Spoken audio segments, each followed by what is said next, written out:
বাবা, আমার স্কুল আজ বন্ধ রয়েছে।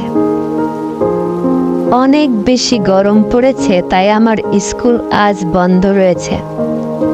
তাছাড়াও আমার স্কুলে যেতে ভালো লাগে না। আমি তোমার মতো ভালো মানুষ হতে চাই। ভালো মানুষ হওয়ার জন্য স্কুলে যাওয়ার দরকার নাই। তুমি তো স্কুলে যাও নাই, কিন্তু তুমি তো ভালো মানুষ। স্কুলে গিয়েও একজন ভালো মানুষ হওয়া যায়, যদি ভালো ইচ্ছা থাকে। বুঝতে পেরেছ? বোকা ছেলে, ভালো মানুষ হওয়ার জন্যই তো সবাই স্কুলে যেতে হয়। বাবা, তুমি রেগে যেও না। আমি আসলে এই জন্য বলি নাই।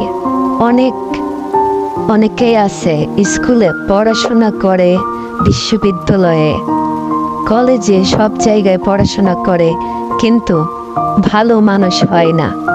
অনেকেই দুর্নীতিবাজ হয়, খারাপ মানুষ হয়। এই জন্যই আমি এই কথাগুলো বলেছি। ঠিক আছে বাবা, তাহলে আমি আজ থেকে ভালো মতো পড়াশোনা করব, নিয়মিত স্কুলে যাব, তোমার কাজে সাহায্য করব, বাড়ির বিভিন্ন কাজে সাহায্য করব, সর্বোপরি একজন ভালো মানুষ হওয়ার চেষ্টা করব।